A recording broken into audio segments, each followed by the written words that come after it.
C'est maintenant qu'il faut le faire. C'est pas demain, c'était pas hier, c'est maintenant. Et en face, c'est Paris-Rhône, c'est pas Valladolid, c'est le Paris Saint-Germain. Il a dit Laurent Blanc, il fait souvent la faute ou pas? C'est une fiotte. C'est une Europe.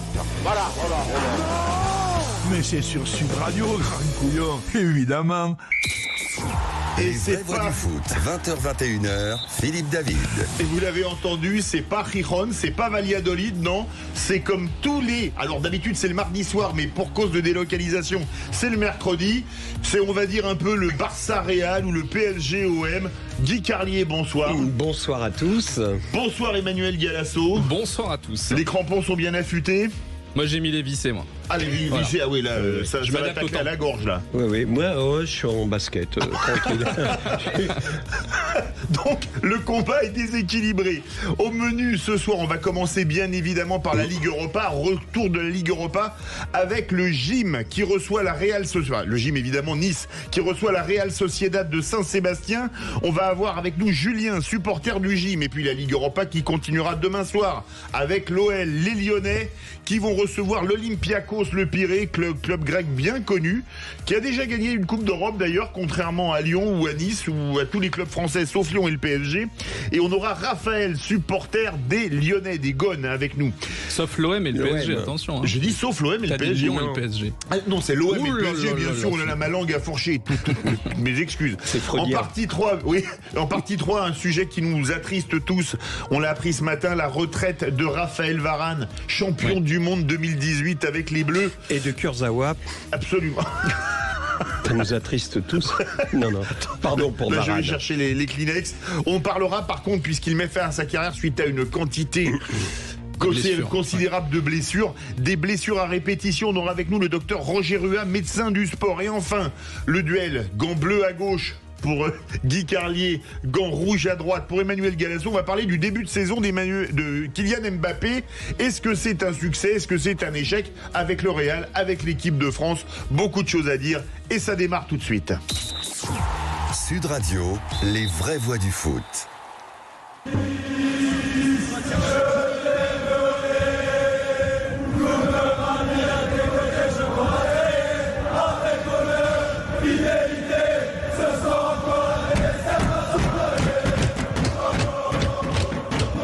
On met de l'ambiance même dans le studio. Direction Nice. Bonsoir Julien. Bonsoir à tous. Salut Julien. Merci à vous de m'accueillir dans votre studio. Bon, t'as vu qu'on tapait également pas sur des bambous, mais sur le studio. C'est une idée de Guy Carlier d'ailleurs qui a mis le rythme. Mais non, mais c'est enfantin. On le dit tout le temps. Le foot nous ramène à l'enfance. Vous le connaissez cet hymne? Julien, tu connais? Oui, parce que même si je suis expatrié aujourd'hui sur Paris, j'ai grandi à Nice et j'ai grandi évidemment au Stade du Ray, qui est notre mythique, qui est notre regretté Stade du Ray, qui aujourd'hui il reste plus grand chose. Ah non. Mais voilà, ce stade, on les mettant là, tout supporter niçois a en lui, dans son cœur, une partie infime du Stade du Ray en lui. Vous avez quel âge, si c'est pas discret? Aucune indiscrétion là-dessus, j'ai 27 ans. D'accord. Donc vous connaissez, vous n'avez pas connu les grandes heures niçoises des années, on va dire. Vous êtes né en 50, 60 50, 60. Il a 27 ans, je vous propose qu'on le tutoie, vous en mettez pas. On va le c'est la politesse de l'âge. Mais attends, là, une question. Tu es né en 97, Julien? Exactement, l'année où Lyon a gagné la coupe au tir au but. Exactement. En fait, je suis né un mois et demi avant le dernier trophée qu'on a remporté, donc j'ai eu juste le temps de le voir. Inutile de vous dire que je m'en souviens pas. De mémoire, le héros vient de but niçois. Exactement, qui a été entraîneur des gardiens après par la suite. Alors, pour qu'on te situe tout de suite, tu peux nous donner ton top 5 des joueurs niçois, toutes époques confondues, enfin dans ton cœur? Dans mon cœur. Là, moi, je vais m'arrêter aux 27 dernières années parce que après, bah oui. Je suis témoin de ce que j'ai vu et évidemment, alors moi, il y en a beaucoup qui se battent dans mon cœur, mais je vais mettre en premier Marama Vairua, qui était un joueur un petit peu qui avait son folklore tahitien, qui avait quelque chose qui est particulier en lui, qui nous faisait tous rêver. Après voilà, Bakary Koné, Ederson, Darius Vitanic, on en a eu des joueurs quand même légendes chez nous, même Atem Ben Arfa quand même si bon il y a ce côté un peu qu'on lui aurait un petit peu mercenaire, toutes ces choses-là, mais ça reste le plus grand artiste du foot qu'on a eu à l'OGC Nice et on n'est pas prêt je pense d'avoir des joueurs comme Luxito, donc on a eu des beaux joueurs dans notre effectif, dans notre club qui ont porté nos couleurs. Et aujourd'hui, même si les gens disent toujours qu'on est un petit club, finalement aujourd'hui on commence à montrer, après plus de 20 ans, après ça fait depuis 2002 qu'on est remonté en Ligue 1. Aujourd'hui, on montre que voilà, on est une écurie qui se stabilise au niveau de la Ligue 1. On a montré un certain rôle. Et puis surtout maintenant un vécu européen. Ouais. Alors ce soir, exactement. Nice, le gym affronte la Real Sociedad. Bon club espagnol, même très bon club espagnol. Alors ils sont pas très bien en ce moment en Liga, ils sont que 16e.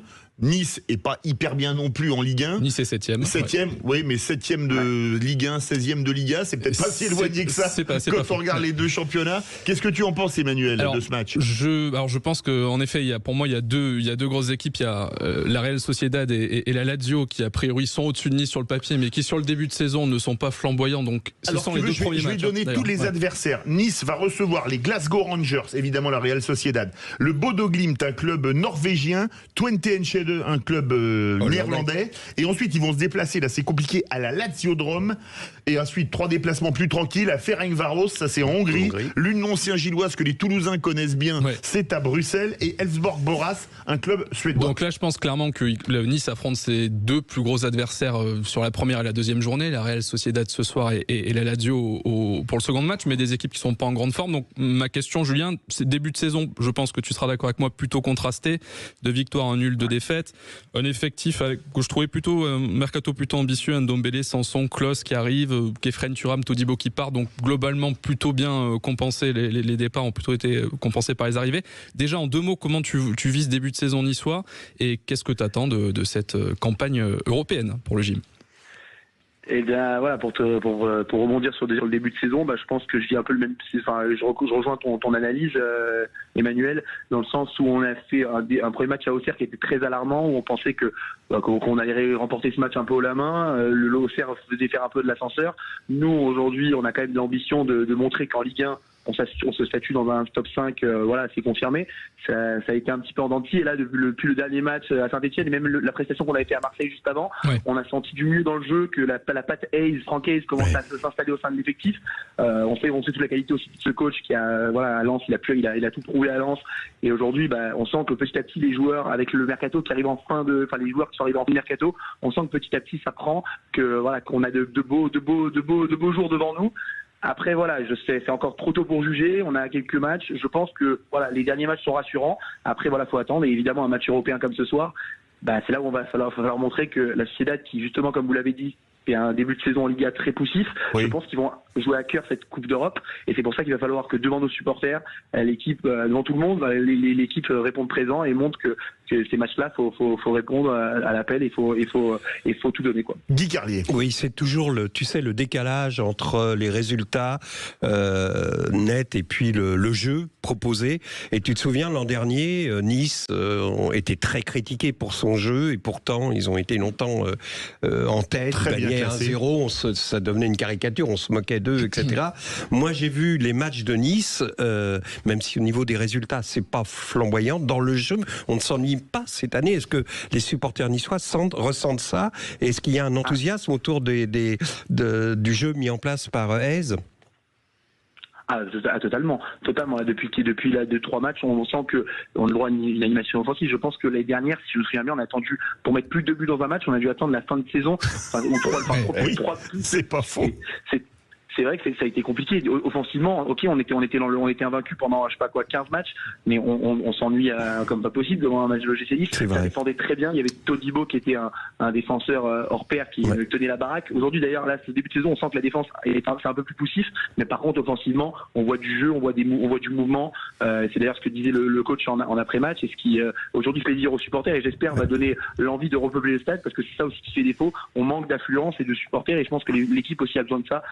Pour faire vibrer, on a besoin de vibrer ensemble, et elle a besoin de ressortir ça dans les tribunes. Et d'ailleurs, Emmanuel, peut-être, Julien, que le début, les premiers matchs, et notamment, tu as raison, le match contre Auxerre, un peu poussif, un peu difficile, peut s'expliquer par le changement de philosophie total entre un Farioli qui était à l'italienne, on va dire, et un Francaise qui est dans un football total et qui demande beaucoup plus, qui demande un investissement physique et collectif différent. Il y a aussi un temps d'adaptabilité important pour les joueurs, ce qui est normal aussi. Ça peut se comprendre. Totalement, je suis totalement d'accord avec toi. Surtout qu'en plus, il y a une première partie du mercato où Ndombélé et Klose sont arrivés très vite, et après il y a eu un creux, et c'est en toute fin de mercato qu'on a bouclé l'arrivée notamment de Moukoko, qui est un joueur évidemment qu'on attend en prêt du Borussia. Exactement, du Borussia. Donc voilà, il y a aussi le temps que cette équipe se mette en place, que la chimie prenne et qu'on puisse justement commencer à avoir du beau jeu à l'OGC Nice. On l'attend. Ça fait depuis pas mal d'années, depuis Galtier. Honnêtement, on voyait plus beaucoup de jeux à l'OGC Nice, même si on arrive, les résultats comme étaient l'année dernière, parce qu'on arrivait à arracher les 3 points, il n'y avait pas le jeu. D'ailleurs, les détracteurs de l'OGC Nice avaient raison là-dessus. Et aujourd'hui, on va essayer de leur prouver qu'ils ont eu tort et qu'aujourd'hui, on s'est relevé et qu'on va pouvoir proposer du jeu et des résultats. Julien, je vais te faire peur, pas pleur. Lapsus non révélateur, parce que quand notre ami Emmanuel a dit que là c'était les 2 gros matchs, la Real Sociedad ce soir et la Lazio lors de la prochaine journée, on a passé un peu Bodo Glimt, les Norvégiens, par pertes et profits, mais bien que réduit à 10 contre 11, ils mènent 3-1 contre le FC Porto. Le FC Porto, quand même, c'est un grand club européen. Il va peut-être falloir compter avec des clubs sur lesquels on comptait pas trop, non, pour les adversaires de Nice. Ah, mais en Europa League, il faut se méfier de tout le monde, toutes les équipes, parce qu'aujourd'hui, voilà, on est en Conference League, on peut avoir des clubs un peu qui sortent un peu de nulle part, exotiques, on va dire. Ça devrait être acquis. Exactement. Voilà, mais on peut se le permettre. Mais l'année dernière, c'était le cas l'année d'avant là-dessus. Mais par contre, en Europa League, il faut se méfier de tout le monde. Il faut prendre chaque match sérieusement. En plus, il va y avoir des déplacements quand même en Suède. Enfin, ça va pas être facile pour les joueurs de toujours s'acclimater. Surtout quand on est à Nice, on a un climat quand même qui est quand même assez. On a quand même la chance d'avoir ce climat à Nice. Il va falloir pour les joueurs qui soient sérieux à chaque match. Et pour ça, forcément, ça implique le fait que de respecter chaque adversaire et de travailler dur à l'entraînement. Mais bon, après c'est leur boulot. Nous, on sera là pour les pousser évidemment, et on espère on espère rêver. Hein. On dit tout à l'heure ce qu'on attend de cette campagne européenne. On veut rêver. On attend que l'équipe aille le plus loin possible. Évidemment, déjà passer cette première partie de compétition, c'est les poules. Cette nouvelle formule, on en a hâte de pouvoir la déguster. Alors on va faire le jeu des pronostics. Pronostics pour ce soir, la Real Sociedad. Julien. On va dire, allez, je vais être évidemment optimiste. 2-0 pour Nice. Ouf, Guy. Pareil, 2-0 pour Nice, ouais, je vois bien ça. Oui. On va passer de l'optimisme au réalisme. Moi, je dirais 2 partout, et je vois bien un but de Kubo qui est en feu et qui est l'atout offensif numéro 1 de la Real Sociedad. Je souhaite une victoire niçoise évidemment, mais je pense que ça va être un peu compliqué. Comme la Real Sociedad, c'est quand même pas la meilleure défense. Moi, je vais mettre 2 buts d'écart, mais je vais mettre 3. Histoire de mettre un peu de piment et de but. On espère que l'aigle, vous savez, l'aigle du match volera sur l'Europe. Oh, très belle métaphore. Une magnifique le maillot de Nice, qui est, à mon avis, en passant, le plus beau de Ligue 1. Vraiment, j'adore ce maillot. Il est très très beau, et ça a toujours été le même. Il n'y a pas eu de déclinaison. Qu'il soit longtemps sur tous les stades d'Europe cette saison, c'est tout le mal qu'on vous souhaite. Il est aux couleurs de Sud Radio, le maillot. Aux couleurs de Sud Radio, oui. Et aux couleurs du plus grand club italien. Vous voyez à qui je pense. Oui, c'est vrai. Merci beaucoup, Julien, et allez le gym. Issa Nissa, je crois on dit dans les tribunes. Exactement, Issa Nissa. Merci beaucoup. Bon match à tous. Bonne soirée. Merci, Julien. Et merci Gilles ce soir. Allez, tout de suite, on va prendre la direction de Lyon. Et là, c'est Raphaël, supporter lyonnais, qui va nous parler. Parce que demain soir, ils vont jouer des Grecs qu'on connaît bien, l'Olympiakos, le Pirée. Les vraies voix du foot, 20h-21h, Philippe David.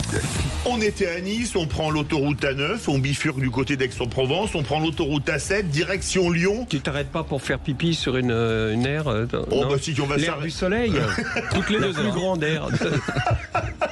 J'adore le 3e degré de Guy Carlier. Oui, il faudra faire une pause, la route est quand même longue, il faut pas dépasser les 130 à l'heure. On a un supporter lyonnais avec nous. Bonsoir Raphaël. Bonsoir Philippe, bonsoir Guy. Bonsoir Raphaël. Et Emmanuel est avec nous également. Alors Raphaël, demain soir, Olympiakos, tenant du titre de la Ligue Europa Conférence, ce qui est quand même une marque... Une Coupe d'Europe gagnée, c'est quand même bien. Ça fait un palmarès. Lyon, 14e de Ligue 1. Est-ce que c'est un test pour les Lyonnais ? Ça va être facile demain soir. C'est bien, l'optimisme de rigueur. Non, je m'explique. Il y a eu une telle frustration après la défaite contre Marseille, injuste par le nombre d'occasions, mais réelle par l'objectivité et le réalisme de Marseille, que les Lyonnais sont remontés comme des pendules. Et donc, je pense que demain soir, ils vont gagner, et gagner facilement, parce qu'ils ont beaucoup de choses à se faire pardonner. Guy Carlier. Bah oui, je sais pas quoi dire. Je pense que la référence européenne de l'Olympiakos, le repas conférence, c'est juste en dessous l'Intertoto, quoi. Si on situe. Oui, mais au moins ils ont gagné une Coupe d'Europe. Mais moi aussi, je suis persuadé. C'était la Coupe des villes. La Coupe des villes. La Coupe des villes de Foire. C'était l'ancêtre de la Coupe de l'UEFA. Voilà. C'était l'ancêtre de la Coupe de l'UEFA. Exactement. Avec Desgeorges Leborgne au milieu de terrain. Bon, voilà.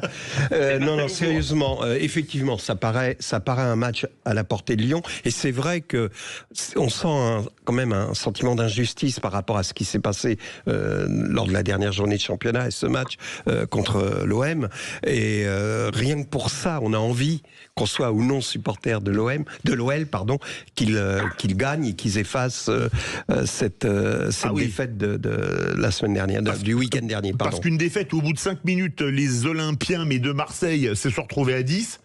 Et qui menaient au score ont quand même gagné ils se font reprendre à la 90 plus 3 et gagnent à 90 plus 5 à une minute près. C'est quand même frustrant, non, Emmanuel? Je suis assez d'accord. Oui. Je sais, j'ai pas l'optimisme de Raphaël, mais en tout cas, ce qui est sûr, c'est qu'il y a deux possibilités dans ce genre de match, dans ce genre de situation, avec la défaite face à l'OM.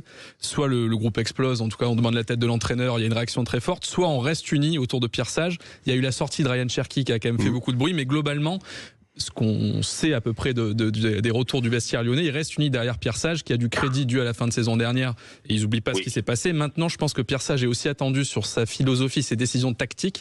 C'est peut-être ça qui lui fait défaut pour l'instant, et des vrais choix, parce que voilà, je veux dire, quand on a Orban et Lacazette devant, pour moi, j'ai l'impression qu'il veut faire il fait un peu du soin de Ancelotti, il fait un peu du management pour flatter les égos de chacun, mais il fait pas de vrais choix tactiques. On l'attend peut-être sur ça, et voilà, le Lyon a quand même une expérience récente aussi en Coupe d'Europe en 2022, quart de finale sortie face à West Ham, donc pas de palmarès, mais une petite expérience européenne qui peut être utile. Et je sais pas ce que tu en penses, Raphaël, sur notamment les adversaires lyonnais. Comment tu les situes, toi, par rapport aux 8 adversaires? Comment t'imagines le parcours lyonnais? Alors, moi j'ai un peu de bouteille. Et la Coupe d'Europe, c'est le Real de Madrid, c'est Barcelone, c'est toutes ces grandes équipes qui sont venues à Lyon, et Lyon a gagné facilement. Et Lyon a joué 15 ans consécutifs, ou à peu de choses près, la Ligue des Champions en plus. Hein. Exactement. Exactement. Oui, c'est ça, 7 titres de champion, plus... Et quand on a vu le tirage avec l'Olympiakos, le Glasgow, le Betis-Cas, le Francfort... Alors je vais donner ce que va jouer Lyon, comme on l'a fait pour Nice. Lyon va recevoir Olympiakos, l'Eintracht Francfort, Ludogorets, le club bulgare, Beşiktaş Istanbul, et se déplacer au Glasgow Rangers, là c'est très chaud l'ambiance, à Fenerbahçe, c'est très chaud l'ambiance, à Hoffenheim, jamais facile d'aller jouer en Allemagne, et au Karabakh, ça c'est en Azerbaïdjan. Oui, mais Philippe, toutes ces équipes, en tant que Lyonnais, on pense qu'on est supérieur et on a l'habitude de jouer ces grands matchs. Alors, je ne veux pas te climatiser, Raphaël, mais le dernier match, c'était West Ham, 3-0. West Ham, c'est pas non plus un palmarès européen. Non, mais je suis. Mais il faut pas tomber marteau contre West Ham. Hein. Non, voilà. Donc c'est pas avec l'effectif. Moi, je vais revenir un tout petit peu en arrière. Je suis optimiste pour le Coupe d'Europe et je pense qu'ils vont passer. Mais le début de saison a été compliqué avec défaite à Rennes logique et Monaco extrêmement logique, un tir cadré.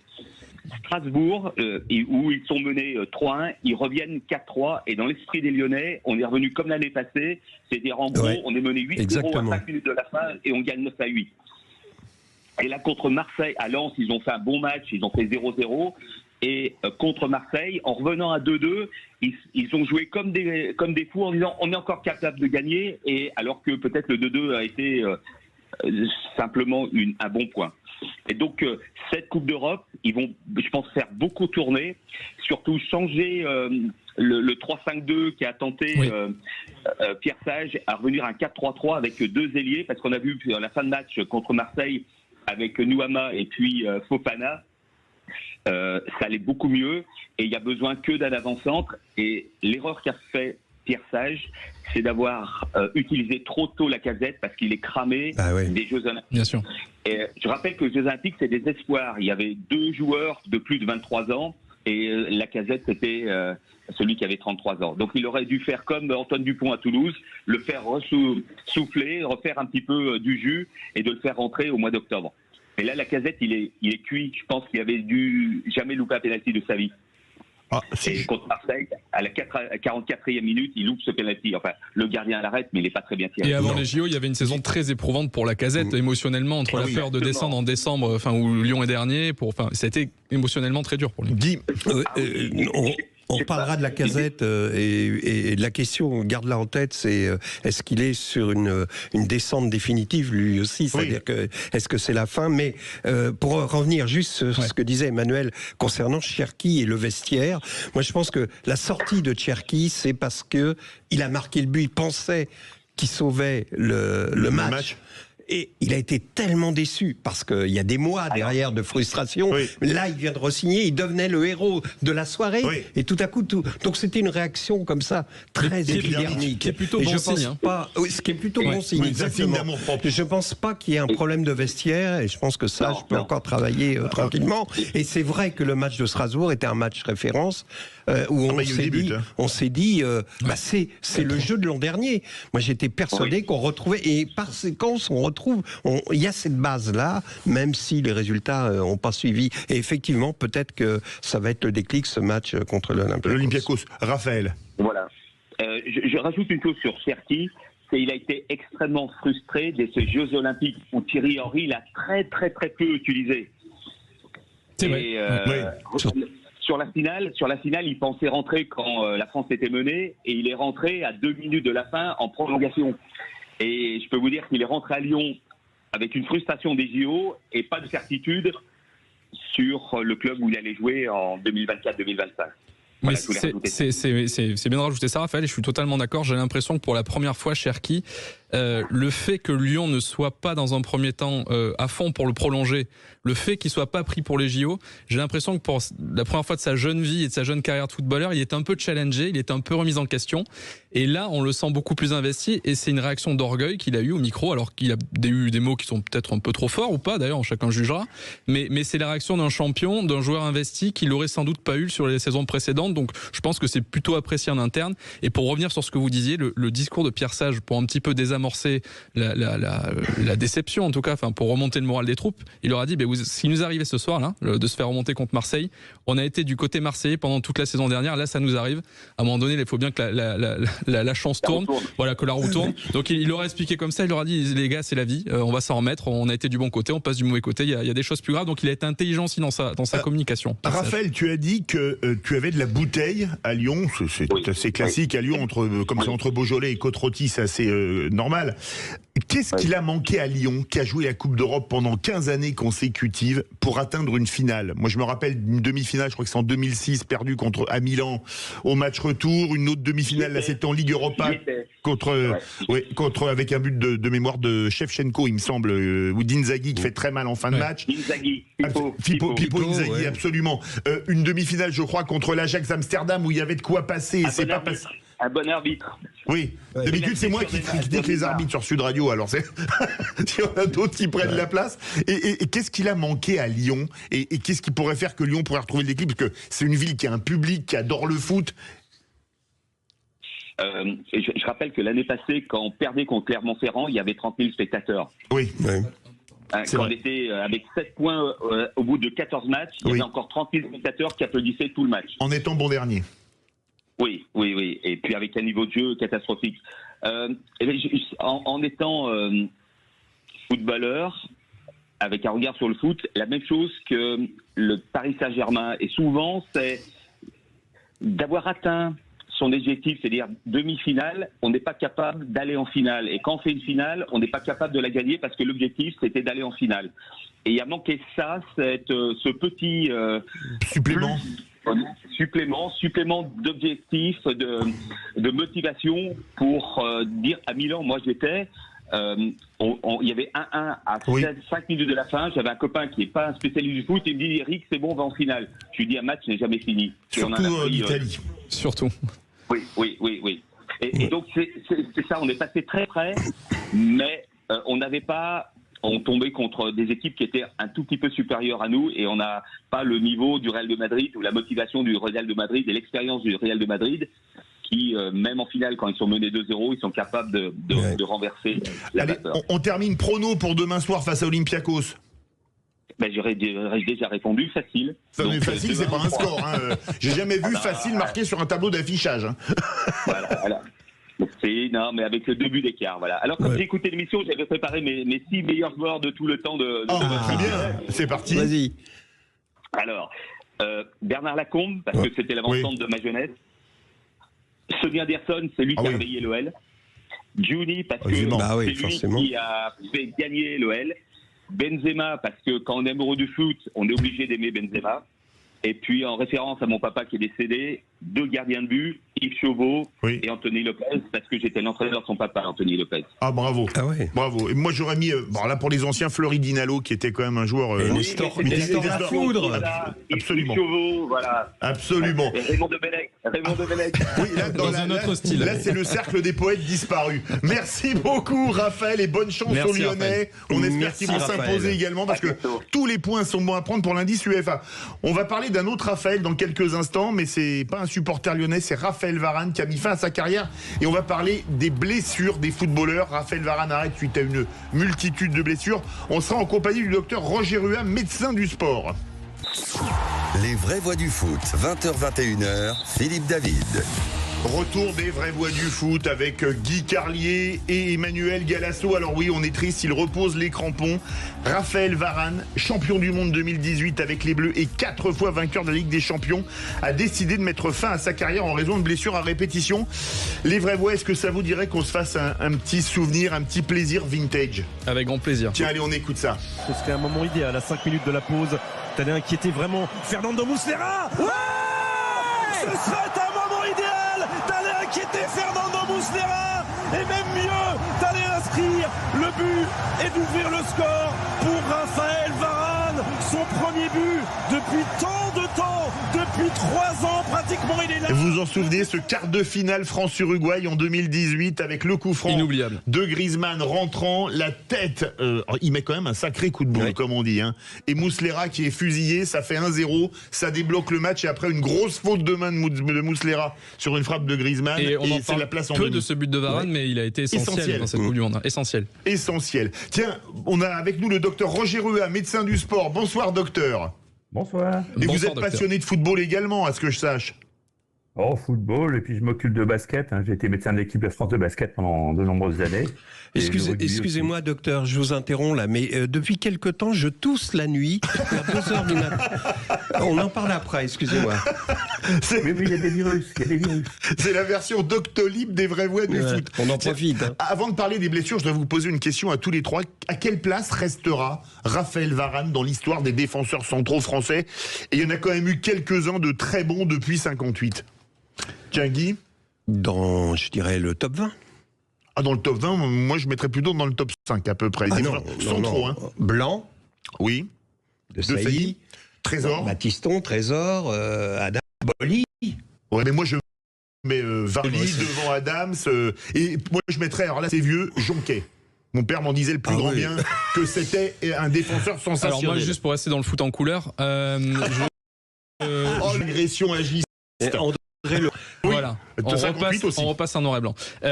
Non, moi je le mets dans le top 5. En effet, la charnière centrale blanc de Sailly. Ah oui, imbattable. Imbattable. Thuram aussi sur sa période défenseur central. Oui, mais il était plus souvent latéral droit. Mais je le mets quand même aussi dans les axiaux. Et ouais, pour moi, c'est top 5, Varane. C'est top 5. Alors après, c'était un peu atypique dans son style. C'était pas un rugueux, c'était pas une grande gueule, c'était pas une personnalité marquante. Mais dans sa lecture du jeu, sa qualité de passe. Il se rapproche un peu de Laurent Blanc. Hein. Ah oui, c'est des coupeurs de trajectoire, c'est des joueurs intelligents. Mais il faut un rock à côté. Voilà. Il faut, lui, ce qui l'a beaucoup plu, c'est d'avoir Umtiti en équipe de France quand il y a la Coupe du Monde. Et d'avoir Sergio Ramos, voilà. Alors docteur, et vous le mettez à quel niveau, Raphaël Varane? Dans le top 20 pour Guy Carlier, Emmanuel Galasso et moi, c'est plutôt dans le top 5. Hein. Je vais dans le top 10 alors. oui, top 10, j'ai exagéré. C'est surtout ce que j'appréciais dans le jeu de Varane, c'est son calme. Il était très calme. Et ça, pour un joueur de foot à cette place-là, c'est vraiment très important. Il y en a un que j'ai pas cité et je fais mon mea culpa, c'est Maxime Bossis qui a joué aussi latéral, mais qui a été un immense défenseur central et lui, Thuram, immense latéral, immense central, émulé les bons côtés. Alors, il arrête à cause des blessures. Est-ce que tiens Guy, tu voulais parler des blessures je crois, penser. Non, mais c'est évidemment, il s'est plaint, il a une lassitude physique, mentale même. Il est arrivé à un moment de sa carrière où ça commençait à décroître, ses performances à décroître et nécessitait de tels efforts, renoncer à les faire. Ça, je pense que c'est sur le plan psychique. Mais en matière de blessures de foot, je crois, le docteur va peut-être nous le confirmer, que le psychisme est lié au physique, à des blessures, des torses, des choses comme ça même, qui sont liées à l'état mental du joueur, à l'état psychologique, au stress, etc. Et ces blessures n'arriveraient pas si il était dans de bonnes conditions psychologiques. Là, en ce qui concerne Varane, je pense qu'il y avait une lassitude et ces blessures à répétition arrivaient à un moment où il avait peut-être plus envie psychiquement de continuer à se battre pour être au top niveau. Docteur. Oui, alors ça c'est tout à fait vrai, c'est-à-dire que la lassitude morale à ce niveau de compétition survient malheureusement assez rapidement. D'ailleurs, vous savez, la licence vétéran c'est à 34 ans. Hein. Donc, c'est vrai. C'est vrai. Donc, logique, il faut savoir aussi que les muscles explosifs, ceux qui permettent d'aller vite, de frapper vite fort dans la balle, sont des muscles qui sont composés de fibres rapides qui décroissent très fort à partir de 35 ans aussi. Ah ouais. Donc, tous les sportifs de haut niveau savent qu'à partir de 35 ans, ils n'auront de toute façon pas les mêmes performances physiques. Donc, ils sont obligés soit de s'adapter et d'avoir un jeu qui devient plus, comme Platini l'a fait un petit peu, un jeu qui devient plus reculé, avec plus de recul, et soit d'abandonner, de partir à la retraite d'une façon prématurée. Emmanuel. Il y a évidemment le cas Raphaël Varane, on en parle aujourd'hui parce qu'il part à la retraite et que c'est actualité, mais globalement on a l'impression qu'il y a une tendance quand même qui se confirme dans le foot. Depuis 6 ans, il y a la Fédération internationale des footballeurs professionnels, appelée la FIFPro plus communément, qui a fait une étude autour d'un panel de 1500 joueurs aux 4 coins du monde. Et cette étude, de ce qui ressort de cette étude, c'est vraiment qu'il y a aujourd'hui une usure psychologique, une usure physique, et surtout il y a un football à 2 vitesses. C'est-à-dire qu'il y a les top joueurs, les internationaux, qui jouent la Ligue des Champions et qui jouent leurs matchs internationaux, qui sont en surmenage. On a Pedri, par exemple, qui a 17 ans joué 70 matchs. Il y a des très intéressants quand on prend Thierry Henry à 25 ans, il avait joué 22 000 minutes. Mbappé à 25 ans, 31 000 minutes. Donc on a une évolution aujourd'hui de ce qu'on demande aux footballeurs, on en demande trop. Et ma question, docteur, est-ce qu'aujourd'hui, on parle beaucoup des joueurs qui doivent faire attention, notamment sur un plan nutritionnel, sur comment adapter leur vie en dehors du football, comment s'entourer de professionnels ou autres. Est-ce que c'est aujourd'hui ça peut être la solution, ou est-ce que le nombre de matchs disputés est de toute façon un plafond de verre et à un moment donné le corps humain a ses limites? Alors, il y a les deux choses, c'est-à-dire que le nombre de matchs aujourd'hui faramineux par rapport au football que j'ai connu il y a 20 ou 30 ans, c'est pas possible. On en parlait, docteur, il fallait gagner une Coupe d'Europe des clubs champions, maintenant il va en falloir 17 voire 19 pour gagner une Ligue des Champions. Bien sûr. Voilà, et en plus, vous avez un niveau de jeu, niveau de performance physique qui est largement au-dessus. Donc la fatigue physique et la lassitude morale vont plomber un petit peu les athlètes et faire éventuellement ils vont se blesser. Alors c'est pour ça qu'ils doivent anticiper. Alors l'hygiène de vie, vous l'avez souligné, c'est essentiel. L'hygiène alimentaire, par exemple, tout simplement le sommeil. On parlait beaucoup des soirées de Neymar. C'est sûr que ça ne favorise pas un niveau de jeu après. Et il faut adapter le jeu s'ils veulent durer. Au-delà de 35 ans, il faut vraiment adapter son jeu. La morale, c'est que le football samba, c'est très bien, mais c'est la samba tous les soirs ou presque quand on est footballeur, ça l'est beaucoup moins. Guy Carlier. Oui, c'est vrai qu'on pourrait nous dire, oui, mais les effectifs sont adaptés. Regardez, des clubs comme Chelsea, etc., ils ont 40 joueurs pros sous contrat, ils peuvent faire des rotations. Mais en fait, le problème, je crois, docteur, que c'est un problème de cycle, c'est-à-dire que les joueurs, quand il y avait moins de compétition, les joueurs avaient 2 jours de repos, de récupération. Je pense que ça correspond à des cycles de l'organisme pour récupérer des fatigues, 90 minutes de match, et on rejouait comme ça. Donc là, c'est complètement anarchique. C'est-à-dire que soit on ménage pas parce qu'on en a besoin un joueur, et on le fait à un rythme effréné, soit on fait rentrer des gars du banc qui n'ont pas le rythme, et la multiplication, mais c'est incroyable, il y a le championnat, la multiplication des compétitions devient complètement incroyable. Il y a donc le championnat, le nouveau format de la Ligue des Champions, la Ligue des Nations, la Coupe du Monde des clubs maintenant en fin de saison. Je vois pas comment ils pourront s'en sortir physiquement. C'est-à-dire qu'il faut faire, il y a un moment où il faut faire des choix dans une saison. C'est-à-dire on va essayer d'être prêt physiquement pour telle période, par exemple pour les phases finales de Coupe d'Europe, et pendant le reste de l'année, on va accepter d'être un peu dessous. Il faut faire des objectifs. Ce qui se fait en athlétisme, et les athlètes de l'athlétisme choisissent vraiment des périodes très courtes d'hyper-préparation pour avoir des résultats sur un championnat. Le cyclisme aussi, d'ailleurs. Oui. Le cyclisme aussi, tout à fait. Et ils ont une préparation et un suivi longitudinal qui leur permet d'être à niveau. Pour les footeux, il faudrait que ça arrive aussi parce que on voit aujourd'hui que les grands joueurs fatiguent tous. Hein. On voit Mbappé s'est blessé pour 3 semaines. Mbappé s'est blessé tout à l'heure. Rodri. Donc voilà. Et ça, sur un joueur comme Mbappé qui joue tout sur l'explosivité musculaire, ça va être compliqué. Oui. Là, j'ai l'impression qu'on arrive à la ligne du business où les diffuseurs demandent beaucoup de spectacles, beaucoup de matchs à montrer aux spectateurs. Les présidents de clubs demandent à avoir des effectifs toujours plus grands, d'avoir les meilleurs joueurs. On surpaye. La question aujourd'hui qu'on peut se poser, c'est est-ce qu'un joueur qui gagne, admettons, 15, 20, 25 millions par an, accepterait d'être payé par exemple 5-10% de moins et de jouer 5 ou 10% de moins de matchs? Est-ce que certains disent, parce qu'on dit que les veulent toujours plus d'argent, toujours plus. Aujourd'hui, il y a quand même un truc qui est super révélateur. 10, 15, 20 ans, quand un match se terminait, quand l'équipe avait gagné, elle demandait la prime.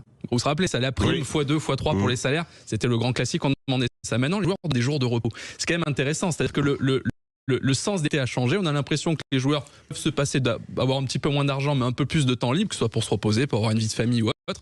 Et c'est le reflet de notre société finalement. Aujourd'hui, dans le monde du travail, certains demandent à être un peu plus en télétravail, à profiter de la vie quelque part. Le salaire n'est plus forcément central. Et la question se pose aujourd'hui, est-ce que les joueurs seraient prêts à faire ça? Est-ce que les présidents seraient prêts à faire ça? Mais je pense que c'est un petit peu utopiste. La FIFA n'est sans doute pas prête à chambouler son calendrier et son modèle. Je ne sais pas ce que vous en pensez, docteur. Est-ce que dans ce monde idéal, on peut imaginer que des joueurs soient prêts à faire des concessions et que le modèle s'adapte aux envies des joueurs? Ça serait, oui, effectivement, un monde idéal. Et d'ailleurs, les joueurs prennent cette dimension-là de la performance physique dans le temps, de durée de la performance physique dans le temps. Et donc, ils savent très bien que si on les utilise trop, ils vont avoir ensuite des performances qui, de toute façon, vont décliner et des résultats sportifs qui seront déclinants aussi. Donc, c'est là où on peut juste faire en sorte que les joueurs il y a une blessure qui est une des pires pour les footballeurs, et pour tous les sportifs d'ailleurs, c'est les ligaments croisés. On a eu le diagnostic pour Rodri, le joueur de Manchester City. Alors lui, c'était juste un choc contre Arsenal le week-end dernier. 6 mois, les croisés. Mais je me souviens qu'en 2002, quand Robert Pires s'était blessé, s'était fait les croisés dans un match avec Arsenal, les médecins du club il était à la limite dans tous les tests physiques, physiologiques, prise de sang, etc. Juste à 3-4 mois de la Coupe du Monde, c'est ça. Et on l'avait fait jouer et ça avait cassé. C'est une blessure qu'on peut se faire uniquement dans un choc à cause d'une fatigue ou alors, comme Pires, une simple rotation du genou qui se passe. Alors la rupture des croisés mécaniques traumatiques qu'on appelle une entorse, c'est-à-dire c'est un twist du genou en appui en général, mais ça peut aussi se faire sur un shoot dans le vide. Quand on va louper la balle, et donc le genou part trop vite et il va briser les croisés. Ça peut se faire aussi sur un choc en appui, c'est-à-dire qu'un adversaire vient frapper sur le latéral du genou et donc le croisé ne tient pas. Alors après, aujourd'hui, on sait que on a des préventions, de la musculation préventive au niveau des croisés, essayer de diminuer le nombre de blessures. Mais le niveau de jeu, la violence physique actuellement sur les terrains fait que c'est pratiquement une rupture de croisée. Guy Carlier.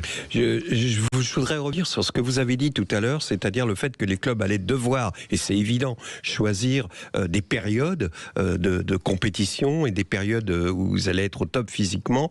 Et là, je trouve que les instances du foot se tirent une balle dans le pied, parce que vous allez avoir tout un début de saison, et on le voit déjà, tout le monde vous dit ça se passe à partir du mois de février. Oui. Donc tout ce qui est avant, c'est le championnat, le train-train du championnat, et c'est évidemment beaucoup beaucoup moins passionnant et on risque d'avoir une désaffection du public pour ces compétitions-là, simplement parce qu'il y a trop de compétitions derrière. Docteur Rua.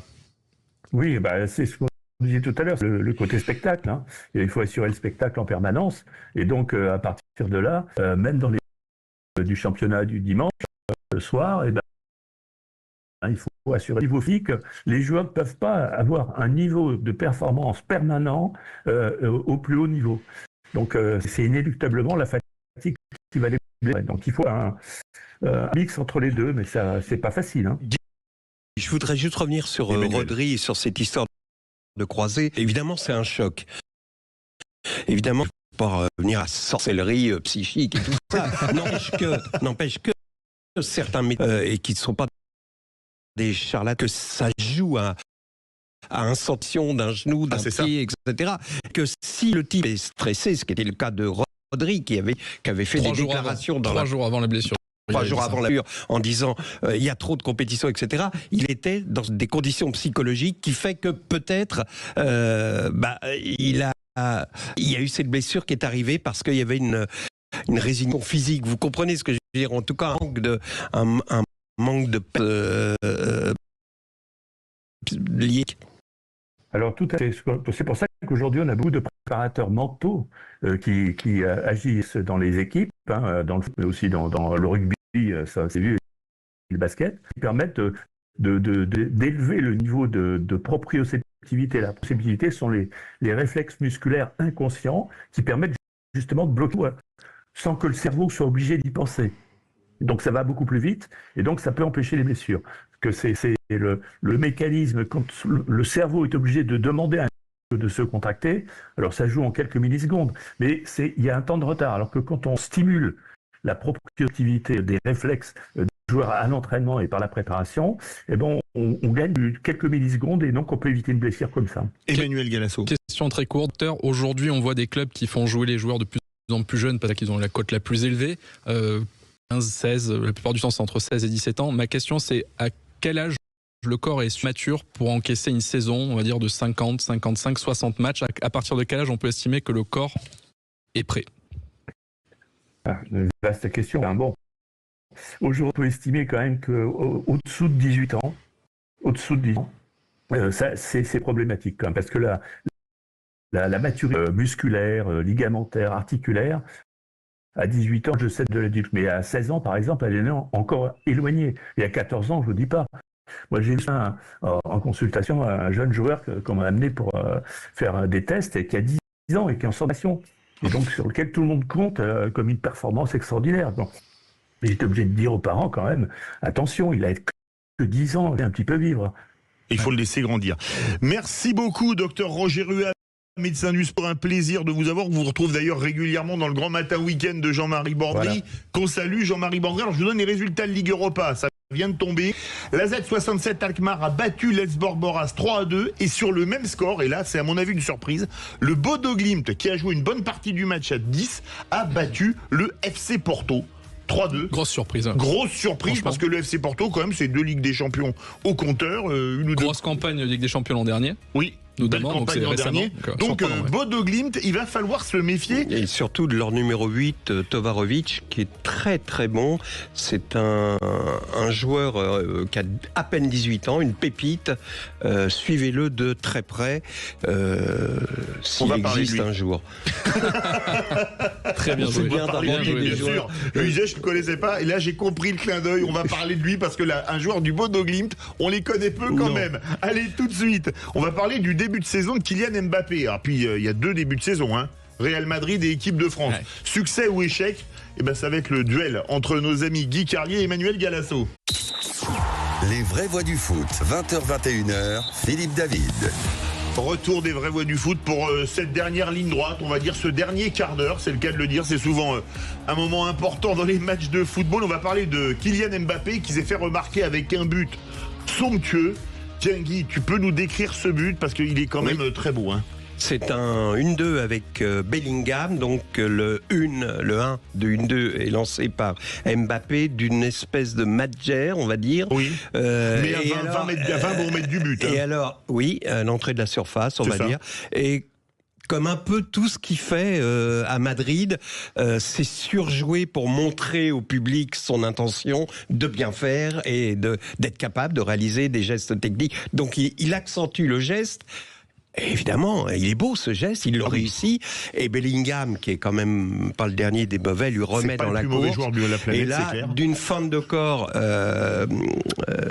Mbappé envoie son arrière sur la pelouse et marque d'un très beau tir. Un but très très beau, très... Pas vraiment très Mbappé, parce que c'est pas une longue échappée, etc.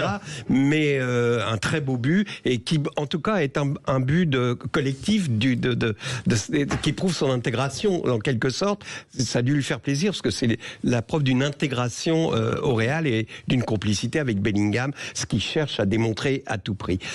Beau but. Je fais le même constat que Guy, sans avoir les petites pointes sur il en fait trop pour le public et il veut prouver des connexions. Pour moi, ce que je vois, je lui prête aucune intention. Ce que je vois en tout cas, c'est qu'il arrive à se fondre dans le quatuor qui forme avec Bellingham, Rodrigo et Vinicius. On sent des connexions, on sent qu'ils ont envie de jouer ensemble et ça, c'est quand même important. Alors après, l'ego, il doit y en avoir évidemment. On sait que là, Vinicius et Rodrigo demandent des augmentations pour avoir autant de salaire qu'Mbappé et il sait investir, donc évidemment qu'il y a de l'ego.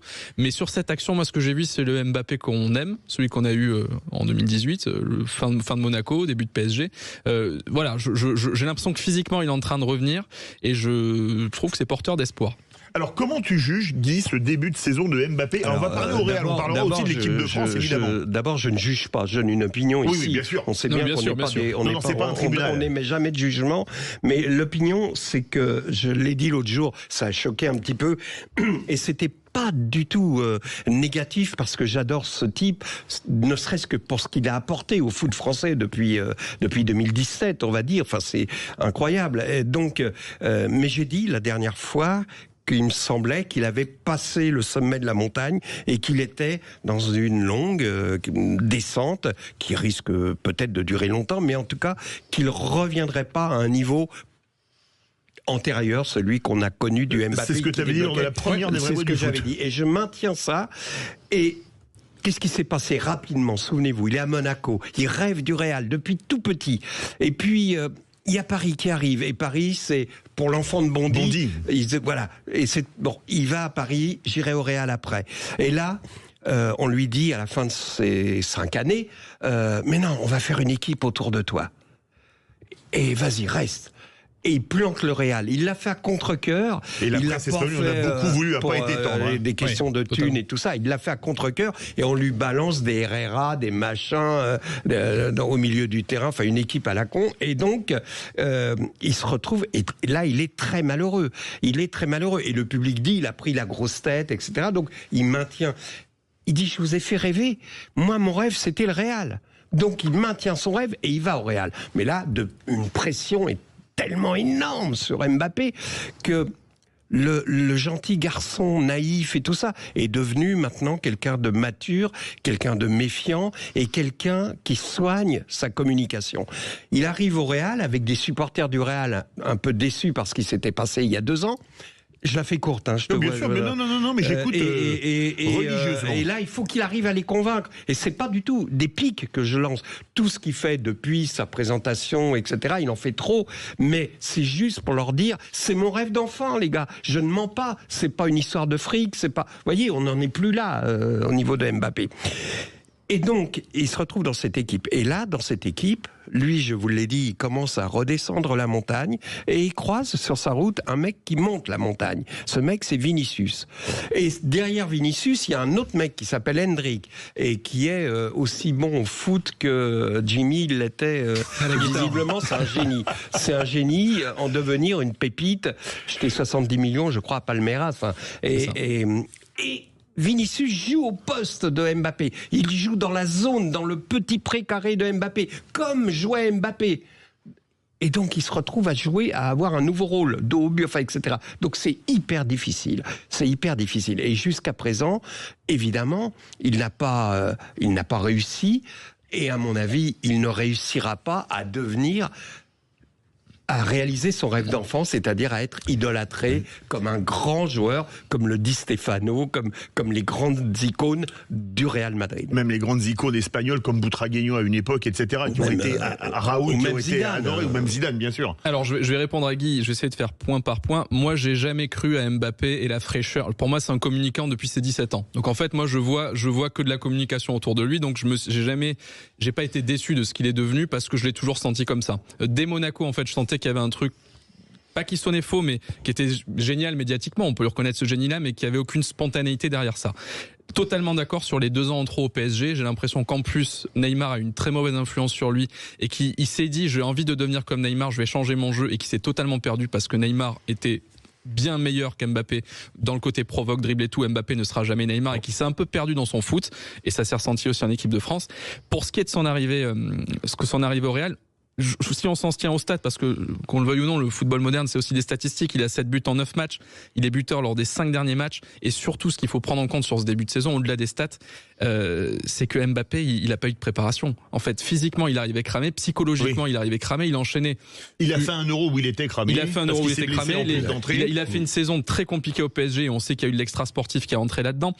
Pour moi, Mbappé, c'est une Formule 1. C'est-à-dire que s'il y a un boulon qui est mal mis, s'il y a un pneu qui est sous-gonflé, il se passe plus rien. Donc en fait, qu'est-ce qu'il lui faut ? Il faut une vraie préparation physique, retrouver de la fraîcheur qui passera par des résultats. Et pour moi, il est dans le meilleur club pour ça, c'est le Real Madrid. Et peut-être qu'il acceptera, parce que je pense que Vinicius sera Ballon d'Or, peut-être qu'il acceptera pendant un certain temps de pas être le numéro 1, mais pour moi, il est dans le club pour se relancer. Alors on parlait de com, il y a un domaine dans lequel je trouve qu'il excelle, les amis. Tiens, on va écouter ça, Maxime, notre réalisateur. Los franceses que siempre me dicen ven a Madrid, es muy bueno, el mejor del mundo. También Vini, que me mandaba muchos mensajes porque lo conozco, me dice ven a Madrid, vamos a jugar juntos arriba. También los otros jugadores cuando jugaba contra me hablaban del club. Franchement très bon, c'était au début à son arrivée à Madrid. On voit qu'il a pratiqué avec les Argentins, Uruguayens, etc., latino-américains et espagnols du PSG. Hein. Oui, absolument. C'est pas un espagnol de cours d'espagnol. C'est pas la méthode assimile. Il y a même des intonations latino-américaines, on peut dire. C'est absolument impressionnant. Il paraît qu'il a beaucoup parlé avec Ramos. C'est vraiment du pur castillan, quoi. Ouais. Impressionnant. Et il se faisait ses interviews à 14 ans, tout seul dans sa chambre. Non, mais c'est vrai, c'est pas une blague. Il le dit dans plusieurs langues. Donc il faisait déjà des conférences de presse face à personne à 14 ans en espagnol. Donc ça permet de se former aussi. C'est intéressant. Et il nous reste 1 minute à peine. Il y a quand même un truc désolant. Son début de saison avec l'équipe de France, ça n'a pas été terrible quand même en Ligue des Nations. Il se retrouve un petit peu dans le même cas de figure. Alors là, ça tombe, ce que je vais dire tombe mal, parce que depuis 3 matchs, Barcola est à la rue.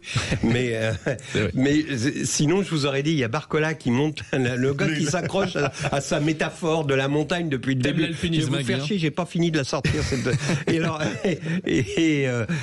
Et donc voilà, il se retrouve là, il va être obligé de jouer avant-centre. Il a Dembélé, Barcola en équipe de France, comme au PSG finalement il aurait eu. Et il joue pas son poste, il va être obligé de s'adapter comme il doit le faire au Real. Il est face au même problème. Totalement d'accord, et c'est une question d'équilibre. Griezmann a dû s'adapter quand Mbappé a explosé en 2018. Mbappé doit s'adapter à Barcola qui arrive. Il y a des générations qui se mélangent, et je suis sûr qu'ils vont tous réussir à jouer ensemble, et que Deschamps, espérons, va réussir à créer une osmose autour de ça. Creo que Guy y Emmanuel han sido perfectos esta noche. Muchas gracias, muchachos. Amigos. Una cerveza y un bocadillo de jamón. Tout de suite, les clés d'une vie avec notre ami Jacques Messis. Et nous, on se retrouve demain dans les clés d'une vie, dans les vraies voix à 17h avec Cécile de Ménibus.